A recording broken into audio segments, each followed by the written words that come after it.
everyone, to the NYC Workforce Drop. I'm Greg Morris, the CEO of the New York City Employment and Training Coalitions. And right up front, let me just say thank you. So many folks have been telling me that they've been listening to the podcast or that they intend to listen to the podcast. Please, if you have a chance and you're listening in and you're getting something good out of this, or if you'd like for us to bring some other folks around the table to have conversations, let's try to do that. Because listen, I think we have stories to tell about human services and social services. I think we have stories to tell about workforce development and economic development. I think we have stories to tell about how our city works and how our state works.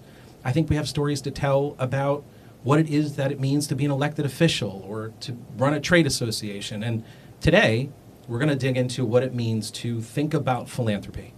And I'm going to do that with someone who I think is an extraordinary individual, a passionate and powerful professional, and an all-round generous and kind and giving soul in the philanthropic space, in the workforce development space, in the workforce development ecosystem, and that's Randy Moore, the president of CD&R Foundation. Now listen, during the course of this podcast, he and I do spend a little time talking about private equity because CD&R has their hands in that space and thought it was important for Randy to talk a little bit about the choices that his firm has made and how it is that he sees his role in partnering and working with the firm to think about equity and opportunity. And I think it was also important to talk a little bit, too, about what it means to be in this universe of giving and how it is that we think about giving, both from the perspective of funding resource, but also the way in which we connect with each other as humans. And listen, to be quite honest, we also talk about our families. And we spend a moment or two sharing stories about, in particular, our grandfathers. And I think that's a little something about who we are and who made us and who inspires us. But I hope it's also something that you hear and listen to and think about the people in your life that have been giving, that gave to you the foundation, the roots, the inspiration, the things that drive you to be who it is that you are and who it is that you strive to be. For both, for Randy and for me, at the end of the day, we say, you know, if we're half the men that our grandfathers were, well, that means we were doing something.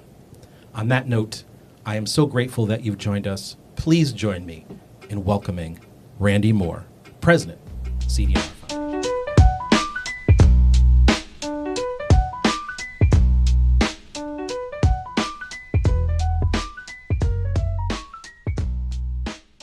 Randy's here. I don't know what more to say. Randy's here. Randy Moore. I true story. When I took responsibility for the coalition, NYCTC, now 3 years ago, some days it feels like 30 years ago, and sometimes it feels like 3 minutes. When I took responsibility, and we were going through some challenges during the first year, I had a conversation with funders and told the story of where I thought we were and where I thought we were headed. And it was constructive and thoughtful. And to folks listening who engage with philanthropy in any way, you know those conversations can be powerful and overwhelming. You know, people give you money to do something, you want to measure up. And when you need more money, you want to figure out how to tell somebody you need more. And at the end of the day, if we're talking about workforce, there ain't never enough money, it feels like, to get anything accomplished. But we had a really good conversation. You were on it. I know you remember this. True story. You called me afterwards and said something along the lines of, I hear you.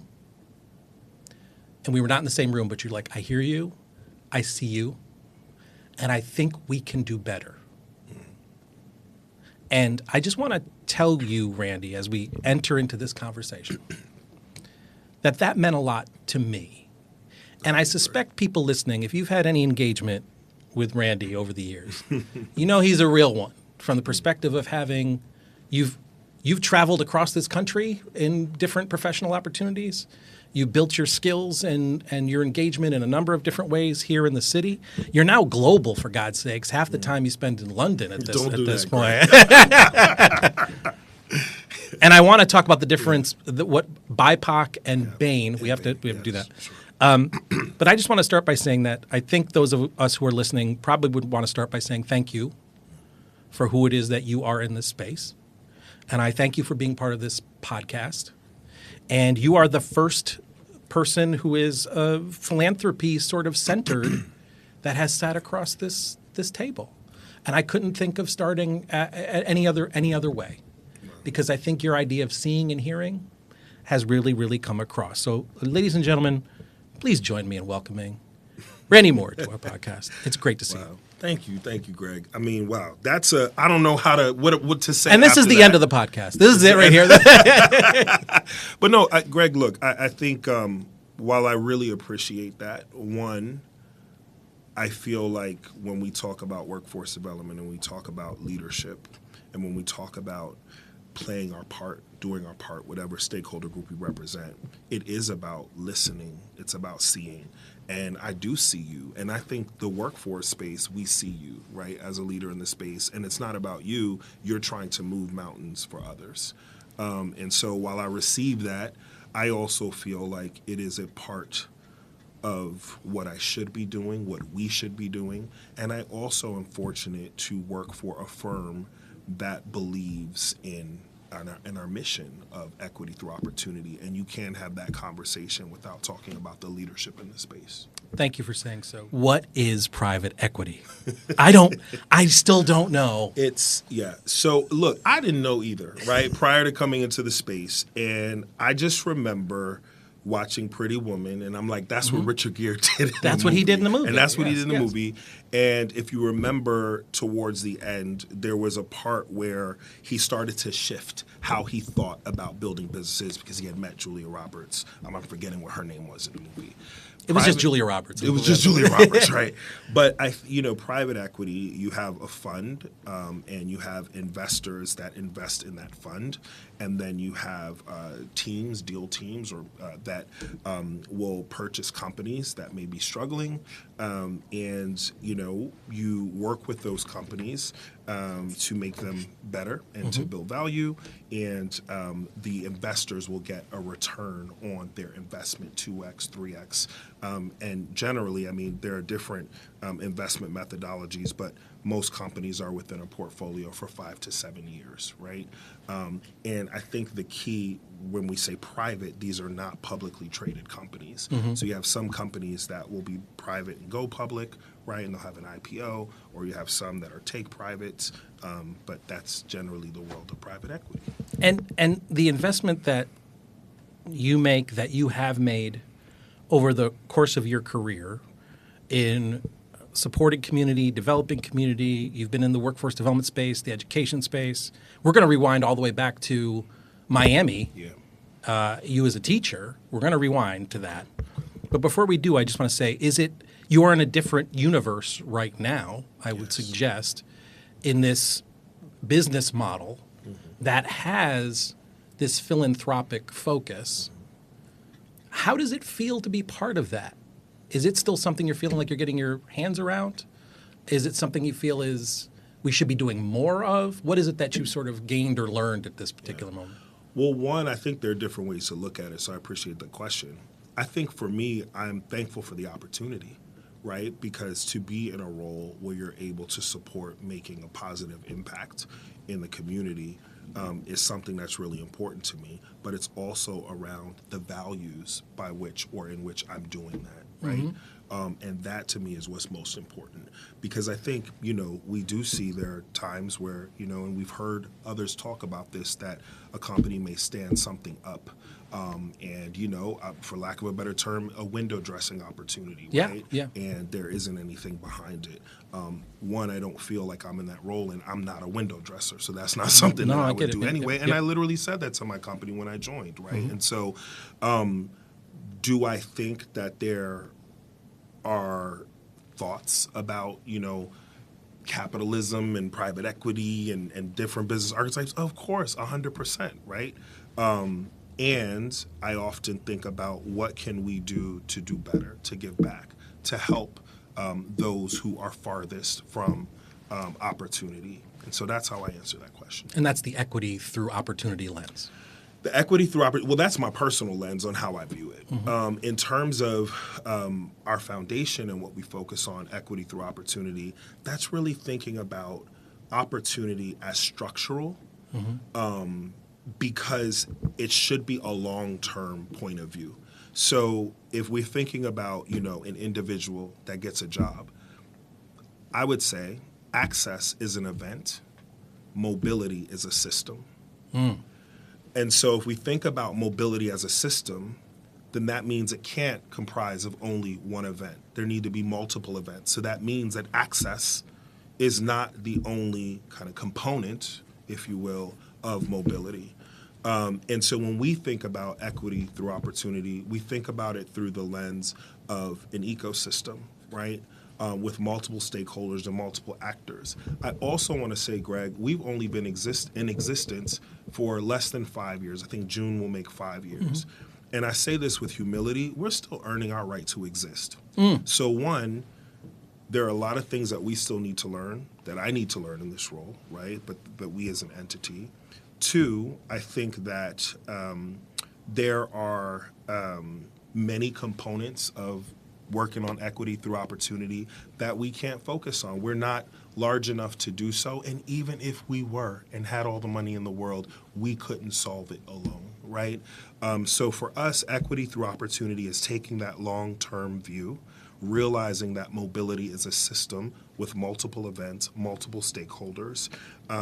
And at the epicenter of that, and it should always be, is the talent that we aim to serve, right? And we start by looking at wage earnings. So if we look at impact, we look at the pre and post earnings, and we know that the awesome organizations that we support, they focus on that as well, right? But it's also about the qualitative components, like what does a choice-filled life mean? I remember I worked for a national nonprofit organization. That time I was living in Arizona, and I had a young person who had finished the program, finished their internship, was hired by the company, and went to the grocery store and gave me a call. Yo, Randy, like, hey, what's up? He was really excited. I was just, I came back from the grocery store. Man, I was able to buy everything in my basket. These are things that many people don't have to think about. The fact that you can buy everything in your basket, and we make the jokes. I remember as a kid sometimes having to get the Tastios because we couldn't afford the Cheerios. Yeah. Right? But those are the things that I think when we talk about equity through opportunity, it is not only about, it is about the wages, but it's beyond the wages, right? It's you being able as an individual to live the type of life that you wish to lead on your own terms. And that, I think, is what we're fighting for. And if we really want to be honest about this mission of equity through opportunity, we won't be there until my job no longer needs to exist. That's right. Okay. This is just setting the tone now. We're dropping gems already. Anybody, if you're listening, if you didn't write down, access is an event, mobility is a system, write that down now, because we're going to carry that around and we're going to champion that in every conversation we have from here on. Randy, how do we get to this point? I'm going to rewind us back to a couple places. I've heard you talk a little bit about your grandfather. Built a church, founded a church, founding pastor. Is that right? Yeah, he was. Did you spend time with your grandfather? What was your grandfather like? He was a very... I'm sorry. He was one of the best people that I ever met. And he taught me the true meaning of humility. He worked very hard. He loved his community. And it's interesting because I spoke at a high school over the weekend for Black History Month. They had a ceremony, and I told this story, and if I'll share it. As a kid, sometimes we don't appreciate certain things, and you become an adult and you do. And one reason, Greg, you always tease me about my outfits too, right? My suits. Because you look so sharp. Thank you, man. I got to keep up with you, right? Get out, please. But with the handkerchief, I actually wear these every day in memory of him. My grandfather was about 6'2", 160 pounds when he's wet, right? So he's a very slim, tall man, right? But he was a minister. He was born in 1928, and my great-grandparents, which I didn't know until later on, met in college, right? My great-grandfather, had a degree in 1918. And my grandmother was a librarian. My grandfather was the youngest of four, and he was drafted to be in the Korean War. The way the story goes, that many people lost their lives in his troops. He was a radio man. He was in the Army, and he comes back. And he has, he had bonded with these two white men that he fought with. They were like his brothers. They called each other brothers. So they come back. It's in Indiantown Gap, Pennsylvania. And they were going to Harrisburg. And they were going to get something to eat, had on their uniforms. And my grandfather walks into the restaurant and with his brothers. And manager comes out and says, "I'm sorry, he can't eat here." And, obviously his brother's like, wait, if he can't eat here, we just came back from serving our country. In their uniforms. In their uniforms. So the way that my grandmother always says it, he walks outside and he looks up and he sees the Capitol building of his home state, because he was born in Bethlehem, Pennsylvania. And that was the saddest and hardest day of his life. And I don't know what it feels like to serve your country, and your country won't serve you a meal. And yet, you still infuse love in your community. You are humble in the way that you treat others and that you look at opportunity. So much so that in 2017, there was a street signing with his name in front of his church in our community, right off of Baisley Boulevard in Jamaica, Queens. And so I got a little emotional there, because if I can be half the man that he was, I feel like I will have done something. But it really puts the battery in my back in terms of doing this work, and also to realize I'm a black man in corporate America, but I don't know what it's like systemically to go somewhere and someone tell me I just can't be there, right? He lived through that. And it gives me hope, because even in moments where things are crazy, I feel like I want to continue carrying that torch and lifting while I'm climbing. I'm grateful for you for both sharing and for the journey that you are on, in the way in which you represent your family and that love and spirit, which clearly comes across. As someone who spent a lot of time, I spent a lot of time with my grandparents growing up. No question, very different experience than my grandfather, your grandfather. But there was what I recall is a quiet dignity. Yes. And depth of love that came across to his family and the people that lived in his community that was unshakable. That idea of the relentless hard work and the focus on together never, ever wavered. And this is someone who grew up in the depth of poverty. Yes. All this to say, I think we're, the way you put that in, these are battery packs. I mean, listen, this is the genes, this is the battery pack, this is the inspiration, this is like you. Yeah. If I could be half the man, I know I will have done something. Yeah.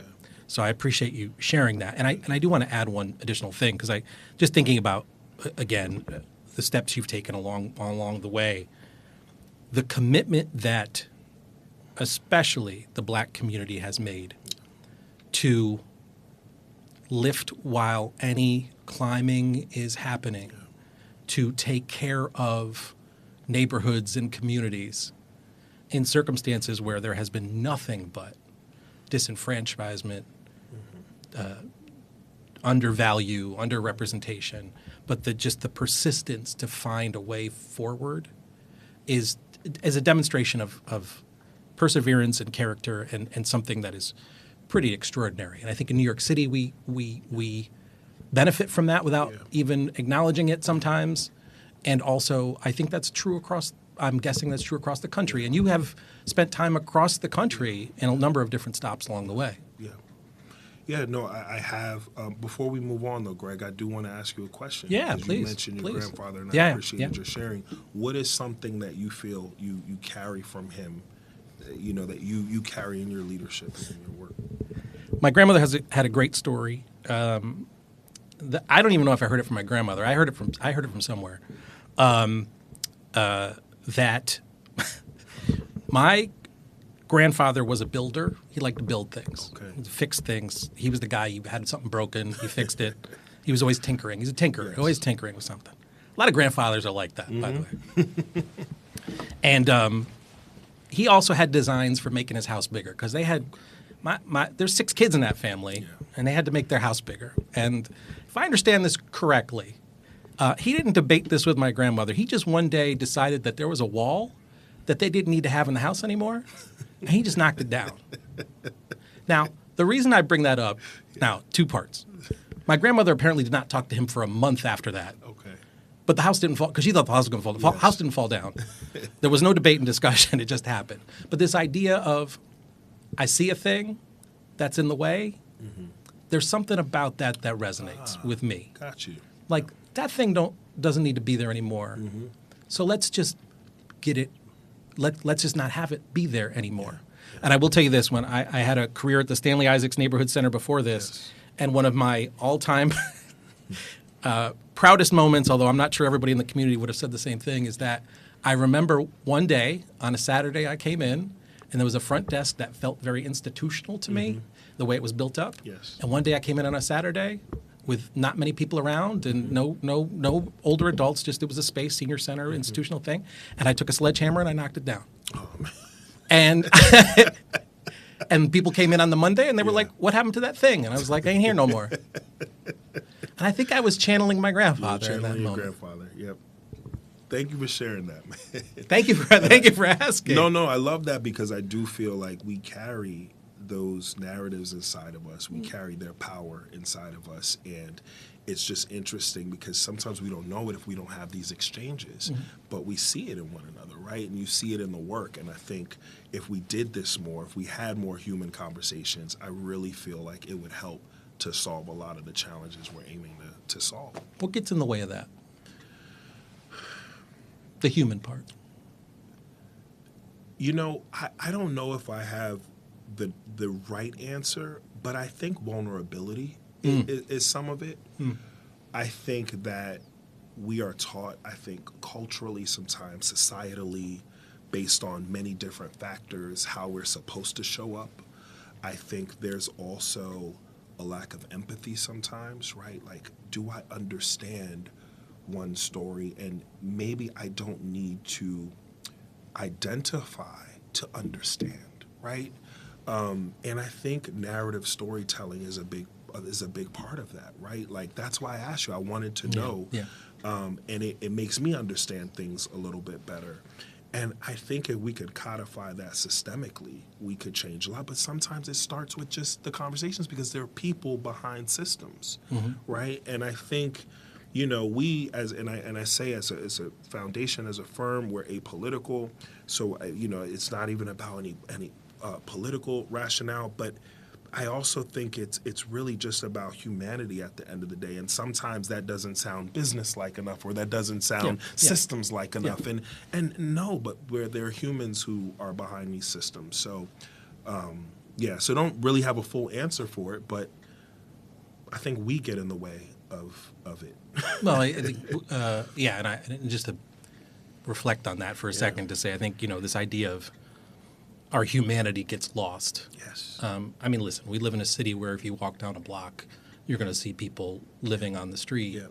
And they may be getting care in a number of different ways, but are making a choice. But how often is it that we disassociate from that? But how often do we disassociate from the people in our own lives? And how much has, post-pandemic, what has that meant for us? And how do we find our way forward? And I often think about that from the perspective of who we serve and how we serve and who is doing the work. It gets hard to be able to be as human as we need to be. Yeah. But there's value in that, and that's the human capital Yeah. Yeah. piece, I think. And you've talked about human capital as infrastructure, actually. I know, and thank you, by the way. You spoke at our conference. You were our keynote on the second day. Thank you. True story behind the scenes. You expressed some anxiety A lot of anxiety about the keynote. A What was lot of why anxiety. were you anxious about that? Look, you're a speaker. Listen. You just talked about getting called to talk at a high school graduation. Yeah, but I think, look, this is when you're in front of people that you deeply respect, that you've grown up with both personally and professionally, right? And they're, not to use, I mentioned my grandfather's a minister, to use this analogy, but preaching to the choir, so to speak. What do you say to that group of leaders that we use the battery in the back reference that will add some extra charge, right? Mm-hmm. Because you know they're working arduously. Everybody is, and we're in a moment right now where there's so much happening. So I think the anxiety was wanting to show up for the community and wanting to be supportive. And just being incredibly nervous. You did a great. We talked about it afterwards. Thank you. And I was giving you lots of flowers for how it is that you came to the table. You worked on a video that was part of it as well, and you got a number of people who don't normally like to appear in videos to show up, and they were all like, "Randy told me to, so I'm on it." But I also their voices are important because their voices need to be heard, and there was a lot of stories that were being told in that. And if 100%. you can watch this, it's on YouTube. You can watch this keynote. I just want to note one thing, and it was very clever because I was listening to the keynote again. Very clever, very sharp, and I just want to remind folks. You started by asking people to turn to their neighbors and say, "I see you." Yeah. And you said, "Turn to your left and do that. Turn to your right and do that." And then what'd you say last? Put your hands on your own shoulders and say, "I see me." So take a minute wherever you are. Mm-hmm. Yeah. Turn to the person next to you. I see you. Turn to the person on the other side. I see you. Mm-hmm. And if you are all alone right now, or if you're around others, put your hands on your own shoulders right now because you're seen. All right. I just want to put that out there. Thank you for that. Yeah. You were an English teacher, yes? Yes. What did you learn from that experience? It was in Miami. Miami, and then I did teaching outside of the classroom in other kind of nonprofit settings throughout the country. What I will say, I don't know if the fact that you're chuckling just by bringing it up leads me to believe there's a lot of stories here. Look, I think this is what I love about being a practitioner, but also being honest about your own experiences in the space. Yeah. So I went through my own journey of trying to find my pathway. Mm-hmm. I actually started in corporate America. It wasn't for me. And then I found teaching where it found me. Mm-hmm. And I don't think I was the best teacher, right? But what I knew was that I loved my students. Mm-hmm. I felt that they gave me the juice in my battery pack. Mm-hmm. And there was this very distinct moment that changed things for me. Mm-hmm. So I say English, but there were a few things. It was reading. So technically, the teaching of reading finishes in most K through 12 systems within middle school. However, I was teaching 11th and 12th grade reading. So many of my students needed to pass the Florida, our version of the Regents exam, and had a 3rd or 4th grade reading level. At 16 or 17 years of age. Or 20. Or 20 or older, yes. Right? 20, 21, 22. And so this was an eye-opener for me because I saw this kind of dichotomy of really intelligent young people that were the wittiest. I would have to get myself together to even have a verbal spar with them. Yeah. And then on the other side, not having the fundamental reading skills. And it taught me a few things. One, I had students who literally the weekend before may have come from Cuba or Puerto Rico or Haiti. Then you had others who were 3rd and 4th generation Miamians, but those 3 and 4 generations, they were illiterate, right? And that just kind of put so many things into perspective for me. And I started to ask questions that I didn't have the answers for. And I'll be honest, I was scared because I'm like, wait, this doesn't add up to me. Why is this the case? And how come it's been passed down through generations and no one has fixed it? And there was this one conversation that I'll remember distinctly because it kind of put me on the pathway. So in Read 180, you would have these books that you would read, and the students could read them. And they would try to find these, I think, Gloria Ladson Billings with culturally relevant pedagogy, like books that talk about, the communities and things. And in one of the books, they mentioned a mall that was in North Miami, and it's called Aventura Mall. So we got into this conversation, and I remember, like, first we're talking about it, and then the students' voices came down, and they basically were saying, can't remember verbatim, but like, we don't go to that mall. And I'm like, well, why don't you guys go to that mall? They're like, because they look at us funny. And, also, New York is very different from Miami. We both have urban cultures. They're very different urban cultures. And so, some of my students would have gold teeth, or they would have, or they would refer to each other in certain ways that are very normal in your communities. And in other communities, it could sound abrasive. So we started to have these conversations. And I felt like, for the first time, it felt like being an advocate, but also being a translator, but then realizing the same way that I was translating something to them, we needed to go to Aventura and translate to the folks there to understand what these talented young people are dealing with, and the fact that they're still making it and they're still thriving in some ways, right? And suffering in another way, but through no fault of their own. Why is it that in some school districts you would have 120 students, but you could only make 50 copies? That is not their fault. And so it kind of pushed me to think through, like, what are the problems that need to be solved? I didn't know much about funding back then and why certain districts received more funding than others. So I think, Greg, it kind of, that experience as a teacher, even though it was short-lived, really was what put me on the path. And I would say it was a pull rather than a push, kind of pulled me in. And that was kind of what moved me to wanting to further my education, working for different nonprofit organizations. And I just feel like it kind of led me through the space. And I went where I felt like I could add value, where I could be in front of young people. And I think what you mentioned about speaking at the high school, and that was something that wasn't necessarily attached to my role in the foundation. I just wanted to support these young people and share an experience with them. And so I think, that's how that started and where it's kind of led me. Do you feel like you still have the ability to connect with young people? I do, yeah. Why? Because I stay connected. Just like this experience, I think it's really important to never forget where you come from, to never forget the art or the act of love and communication, and sitting down and being able to look a young person in their eyes and talk to them. Is something that's really important to me. One of the things in London, I don't get to go that often, but when I do, and we do this kind of networking event, and I started working with my director there to have a pre-event where I sit down with the young people. We have their CEOs or EDs sit on the outside, and I sit at the table with the young people and look at them eye to eye, ask them what their goals are, And look, Greg, I'm aware that in the space that I'm in and in the role that I'm in, there aren't many people who look like me, and not in the UK either. And so that to me is really important. So I do feel like I can connect.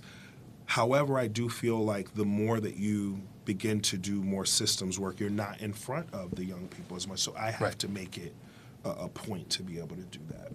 I hear you on that. And I think as someone who started my career working with young adults, in particular, I know who I was then and how I could relate and how I could connect, or didn't relate but was present. Was present.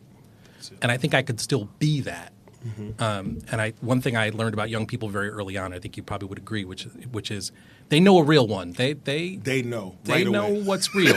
Right away. You can't front. You can't Yes, pretend. you can't. They'll call you out. And they'll call you out. And I get the sense that regardless of age, that doesn't waver necessarily. No, they know when you care. They know when you care. They do. know. You can. Absolutely. I think that's a feeling. It's something like you said. You can't fake it. You can't fake that.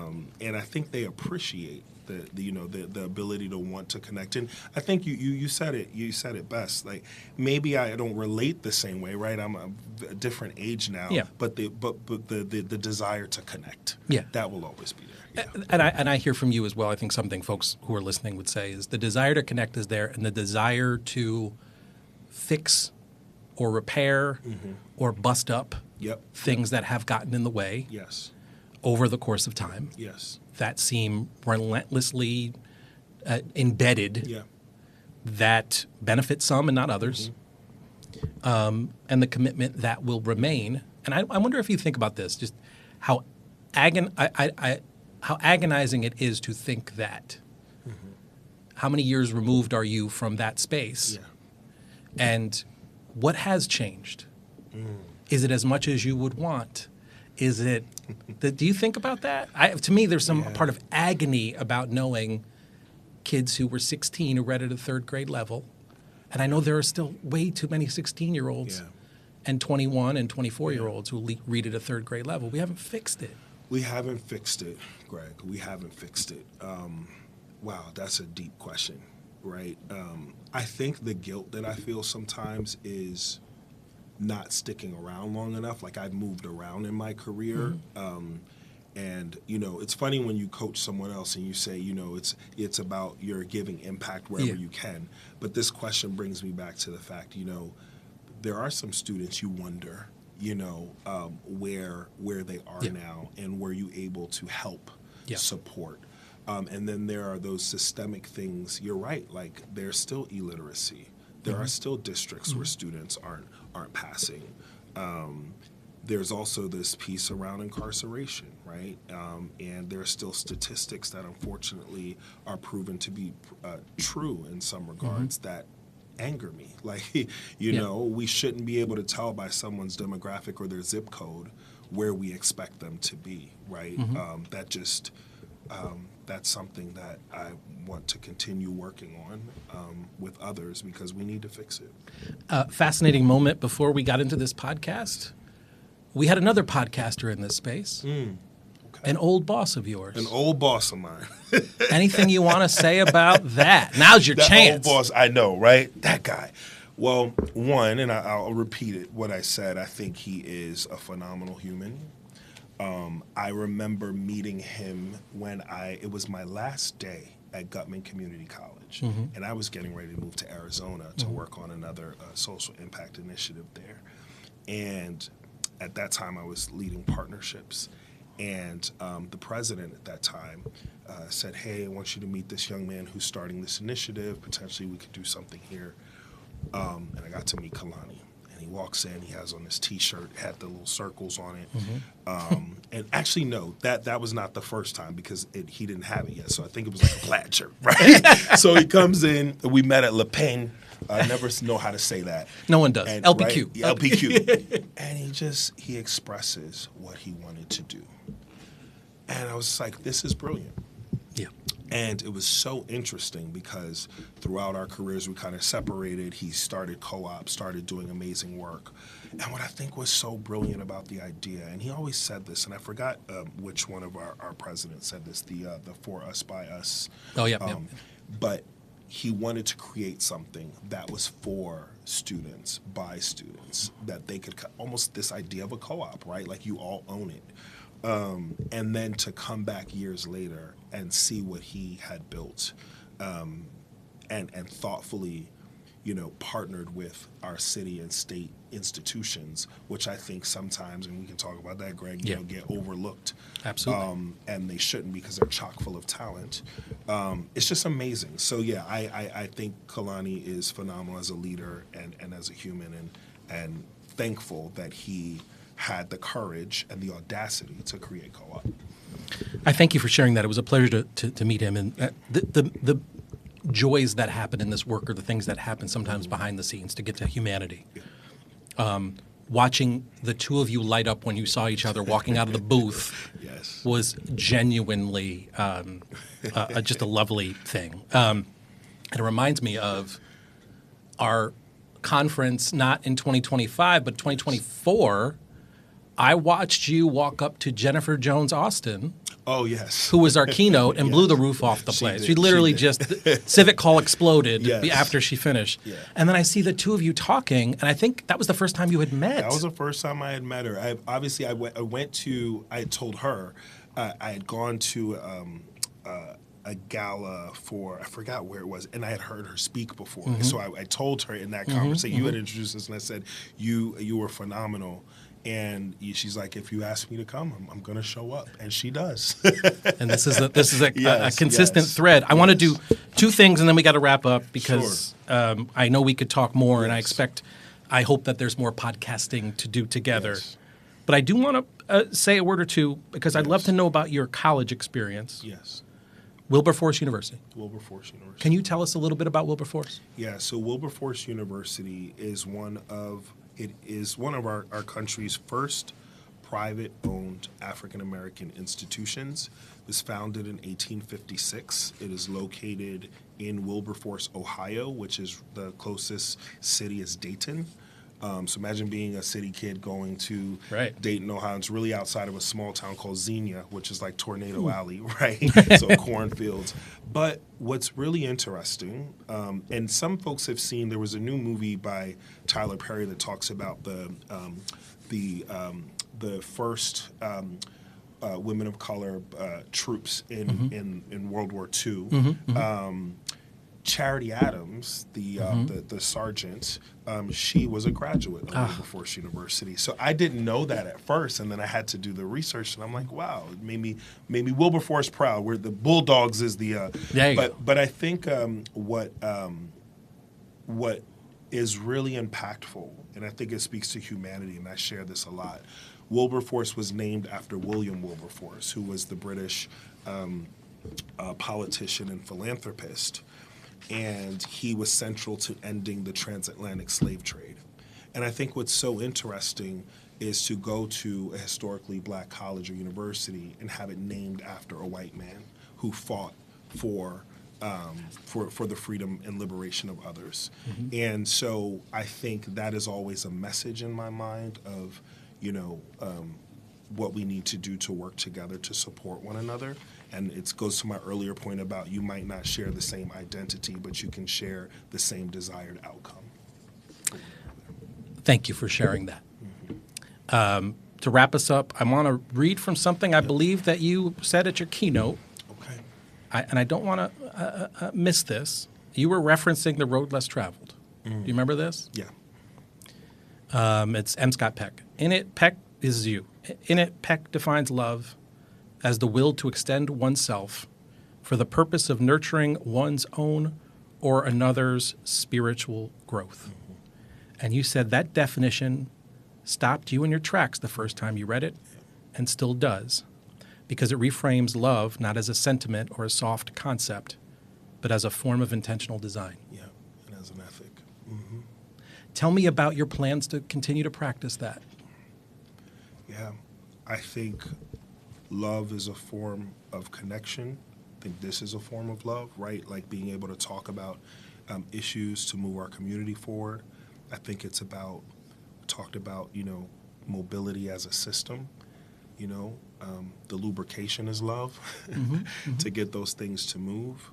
And I think love is about not only seeing yourself, but seeing others.